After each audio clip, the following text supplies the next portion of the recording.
All right, today we are going to be talking about an acclaimed, alleged whistleblower. His name is Michael Herrera. I've covered him on the channel multiple times. In fact, I have the only interview with Michael's former team leader, right? Nathan. That's what he goes by. So I'm going to put links in the description to all three different parts. I'll be showing different clips of that throughout this video, as well as clips from a recent George Knapp podcast interview where he spoke about Michael Herrera and Michael Herrera being included in George Knapp's Netflix show Investigation Alien, right? So let's dive into this. So yeah, it starts with George Knapp's Investigation Alien Netflix series, right? Where I just see Michael Herrera on the screen. I think, oh no, this is not good, right? But all right, fair play, just hearing him out, right? So it's kind of a nothing burger on the show, to be honest with you. They kind of hype it up, and then it's nothing. Michael tells briefly his story, which we'll get into in a moment, right? And then promises to, reveal everything in a few months. Well, we found out what that reveal everything is, and George lets us know if that happened or not. So anyway, first let's acclimate ourselves with Michael's story. All right. So again, I've made three different parts.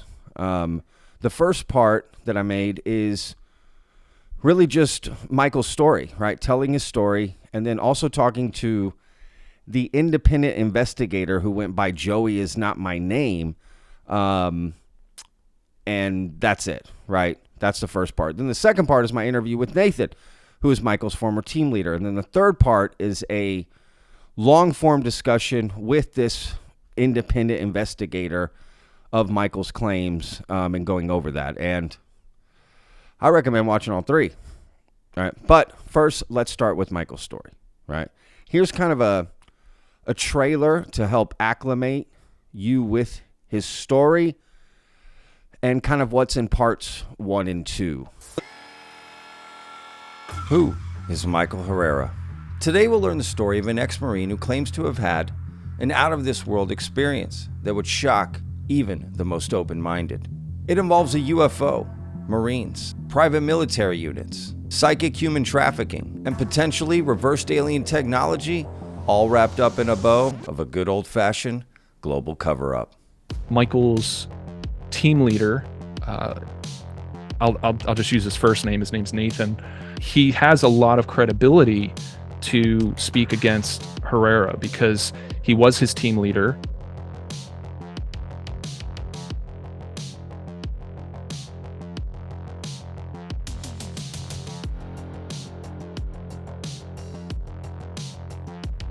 How do you want to introduce yourself?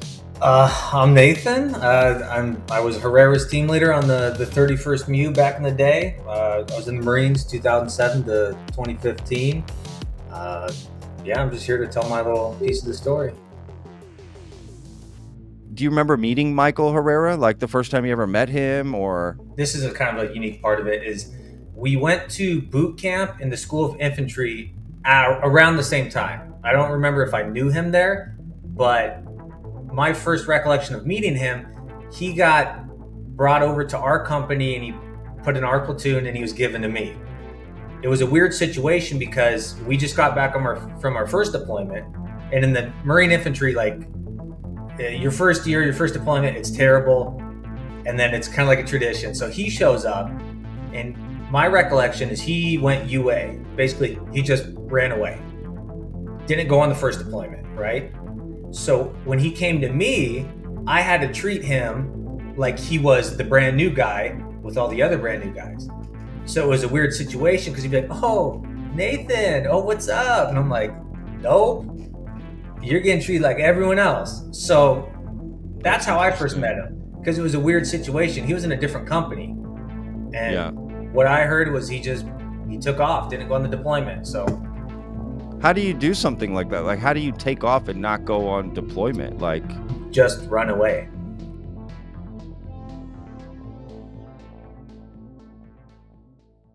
Now, let's hear from George Knapp talking about Michael Herrera. Again, this is just a few days ago, so or at least under a week. And again, yeah, just George Knapp talking about Mike Herrera and this Netflix show and how it all kind of happened. Kind of standout moments that I've seen people talking about online that I've made some notes on. Michael Herrera is in that UFO podcast Discord chat. He's a bit of a controversial figure because one or two of the gents in there, I'll leave their names out of it, they either know Michael or have researched it quite heavily, and they believe a lot of Michael's story. And if you don't mind just explaining, George, who Michael is in your words and what the essence of his story actually is. Well, the part of that it was included in the series is he was a military guy. He was in the Indonesia. I forget what the year was, where he was on this mission out in the jungle. It was a humanitarian mission, and he encountered this craft that he thinks is something that Americans or Earthlings made it sort of based on designs from a reverse engineered crashed saucer somewhere. I know that there are a lot of folks who don't believe him and that they have tried to dismiss him. I don't know where it falls in between. I wanted to meet him. It was not my decision to put him in the show, but I think the producers wanted a whistleblower type angle, and Michael was willing to meet with us. It took several months of negotiating to get him to appear with us. I had conversations with him, and I found it to be intriguing. I reached out to some people who would know, said, hey, can you tell me, is this guy on the level? And the reaction I got was, yes. Doesn't mean that everything that he says should be considered gospel. I don't know how far that goes, but the reaction was his heart's in the right place. We think he really did testify to Arrow and did meet with Congress behind closed doors or congressional staff. And for me, that was good enough. So I met him. He was a physically imposing guy. He's smart. He's got a couple of successful businesses. He's got a lot going on. I don't think he needs money from UFO whistleblowing, if there is such a thing. But I found it to be pretty interesting. I know people will have questions about the story that he shared, rightfully so. But I think he was a good addition to the series overall. Now, this next part I'm going to play you from George Knapp talks about something called UFO disease. Pay attention to that, because I've got some supporting clips of Michael Herrera that may help us understand a little bit of where Michael Herrera is getting his story. So here's George Knapp talking about Michael and UFO disease. There are different levels of whistleblowers that myself and Jeremy have met, have talked to over the last couple of years.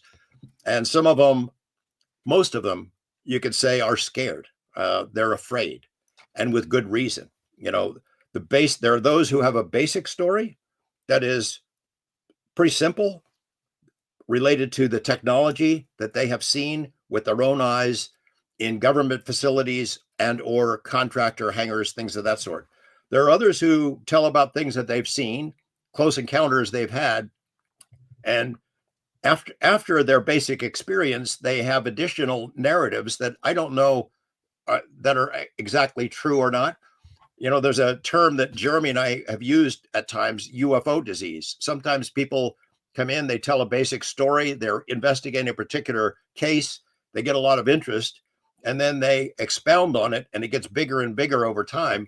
Mm-hmm. There are investigators like that who seem to need to create these more elaborate scenarios in order to keep feeding the machine that may or may not be true. So there are degrees and levels of whistleblowers who've come forward, and people will make up their own minds about how true their stories are. But at the heart of their stories is seeing technology that was not made by us. And I find a lot of them to be absolutely credible.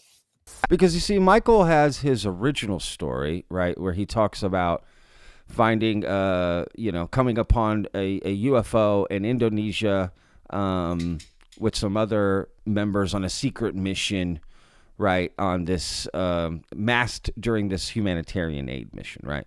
Well, after he comes out with a story, all of a sudden he just starts to add on all these other parts to a story that just go and go and go, right?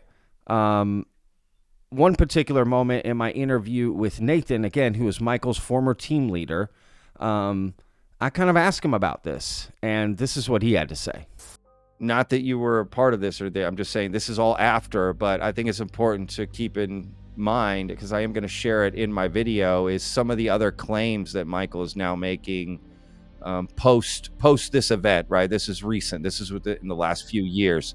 Basically all part of that black site, saying you got invited to this black site, and now he's aware of this entire operation that's happening with aliens, psychics, UFOs, this whole triangular trifecta thing happening where they're, basically human trafficking psychics that have humans that have a special ability to connect with ET and UFOs.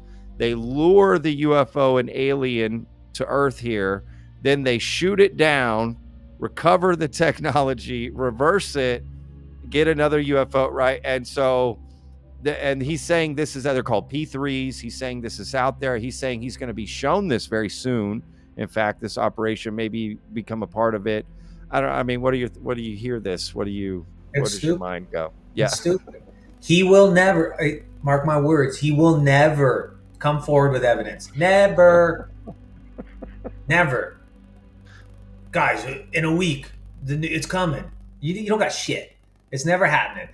These aliens can't figure out we're luring them in and shooting them down. You think after like 3 UFOs get blown out of the sky, they're like, don't answer the psychic call. Come on. People can do some very amazing things with their consciousness. You mentioned people from South America and others. Do you think there's some sort of genetic lineage or something that's in them that makes this a little bit more adept to this? Yes, genetically speaking, I'm sure there is. They've kind of more explained it on a genetic level. But I mean, if coming from somebody who's learning about this as much as everybody else is, right. So I'm having to kind of figure out what they're saying and piece it together. Exactly. Yeah. So, I mean, somebody who does this for a living day in and day out, they could tell you like the back of their hand on how they screen it or what these people's genetic abilities, or at least how they screen the genetic predispositions for that. What do you think he would want to lie about this for? I think it's a way to get attention. I think he just wants to be known for something. I mean, I know he's lying, so I don't know. Maybe I don't know if it's money. He was a strange dude. He might just want people to think he's got the answers to some secret, wild stuff for people to look up to him. He's just an odd dude. I don't know. I don't think there's some big money in this telling a story, but I couldn't tell you. Now, some may say, "Oh, Patrick, you're cherry picking from Michael's story." Right? Because when I interviewed Joey is not my name, who you'll hear from more in just a moment, this private investigator, right, looking into Michael's claims, he wouldn't acknowledge any of these post claims, right? Like he just wanted to focus on the Indonesia stuff, and I would bring up all these other things he had said and just like didn't want to even talk about it, right? It's like, how can you not consider all of it, right? It's what George Knapp describes as UFO disease, right? And look, it's not the only time Michael talked about it. He brought it up more recently, right?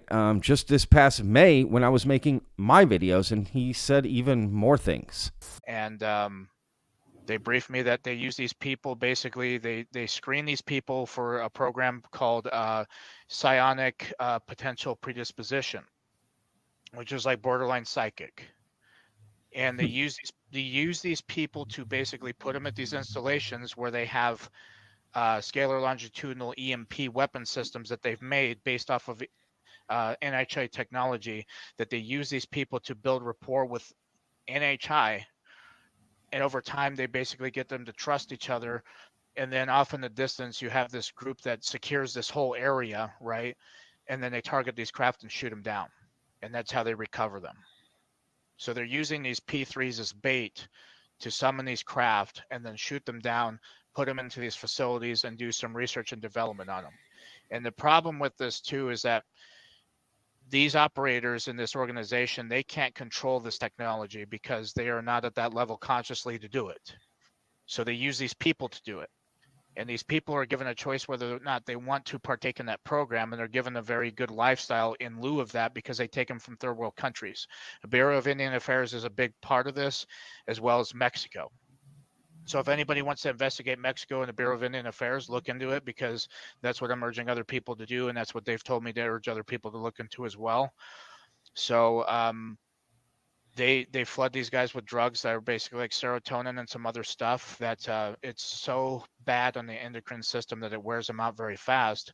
When they were doing this at an early part of their existence, the machine that they would hook these people up so that way this black team member can control these people to control whatever technology it is, they would die from hooking to that machine, or their best case would be in a coma, but they've refined it since then.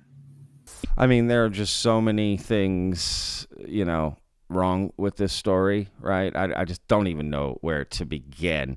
But again, check out my part 1, 2, and 3, and you can get the full scope of it. But it's this additions to the story that really started to chip away at it for me.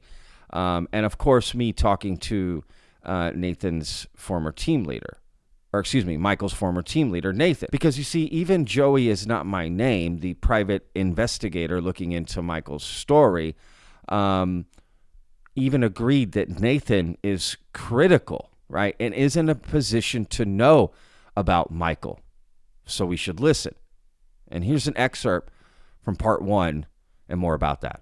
He has a lot of credibility to speak against Herrera because he was his team leader. He provided a photograph showing 2 people on a helicopter, and Nathan claims that it shows Michael Herrera on a helicopter when they flew into Indonesia together. And the thing that's really important about that photograph, if it is Michael and if it is taken on the day that Nathan says, it shows that they don't have rifles, and rifles are a big important part of I wouldn't say important, but it's just a key detail in Michael's testimony. No, I get it. Is there any way for me to get that photo or no? Yeah, for sure.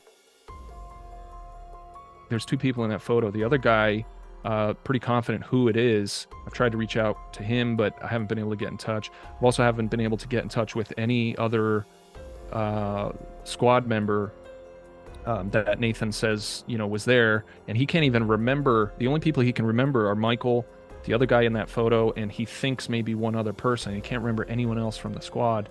Who's the gentleman you told me that I should speak to? Is it Nathan? That's the guy. Yeah, Nathan. Yeah.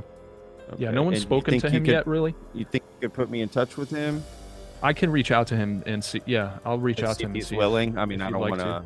I mean, to be fair, I'd love to talk to Michael. Do you think you could help with that? I mean, I could reach out on my own, but yeah, I'd be definitely. more than happy to do that. I can talk to him. I do know that he is taking a little bit of a break from doing interviews and stuff right now.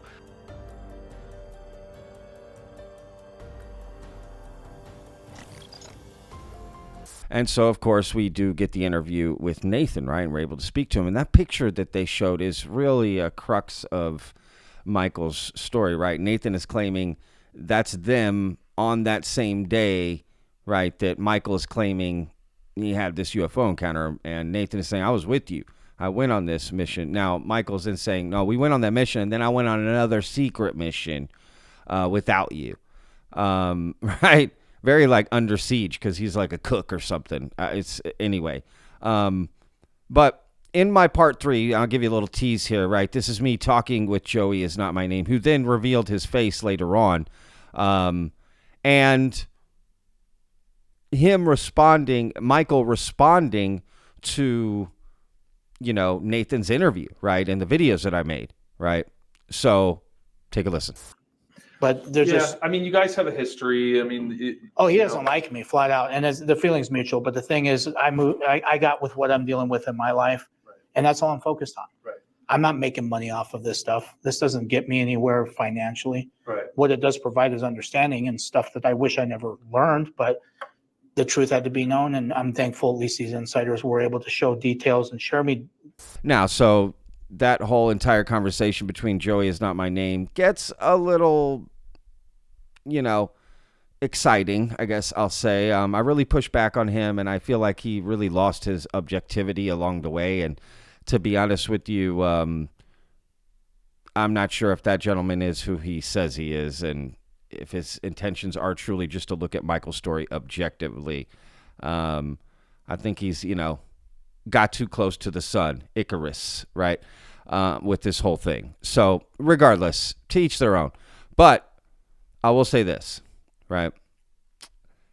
Earlier in the video, I talked about how Michael inside the Netflix show claimed, in a few months, something big's going to come out, the truth will be revealed, because clearly George asked for evidence, right? And Michael's bold claim of in a few months, right? Well, George, responded to that and exactly what Michael meant by that. And turns out nothing came out. One of the comments Michael made, and you can hopefully clear this up for me because I'm not too sure on when Michael came in terms of the timeline of production.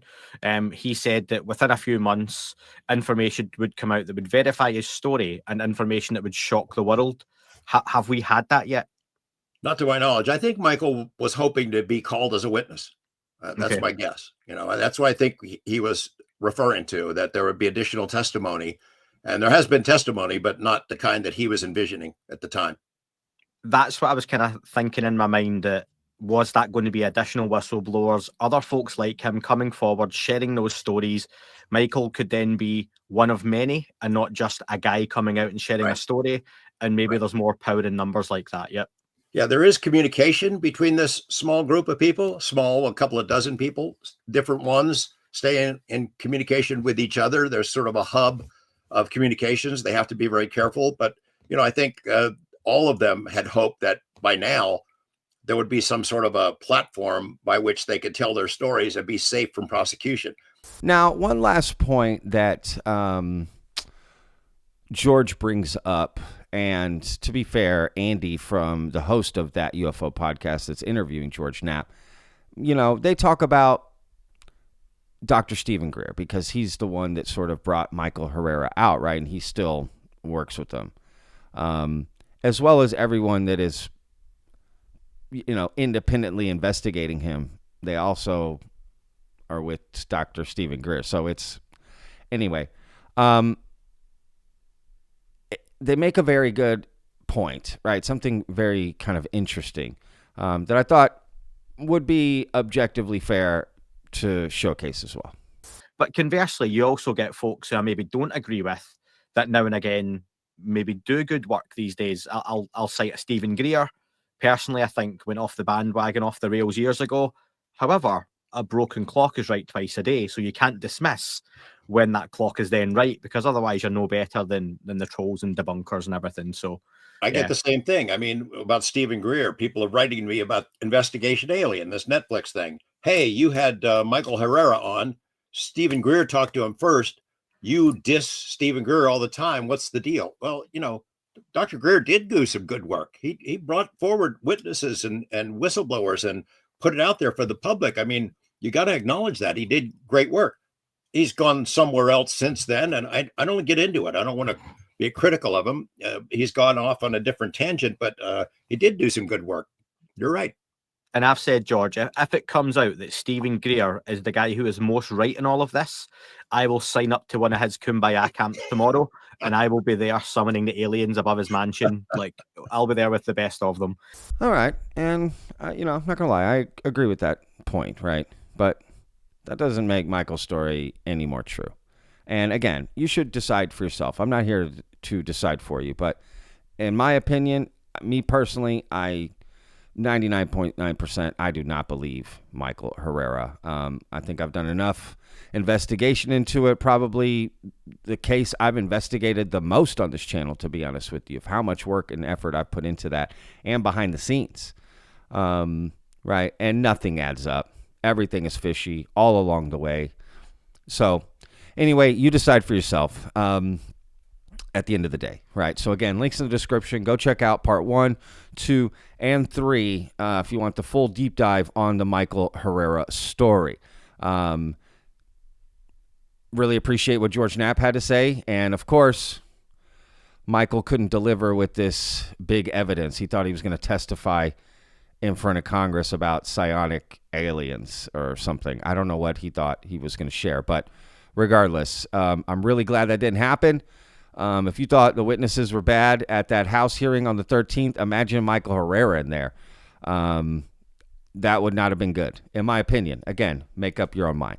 Now, when I made part 1 of my video, I remember I reached out to AJ from the Y-Files. Him and I communicate very minorly, every once in a while. And I reached out and asked him about Michael Herrera and his thoughts. And I thought I would include that in this video as well. So this is what AJ from the Y-Files had to say about Michael Herrera.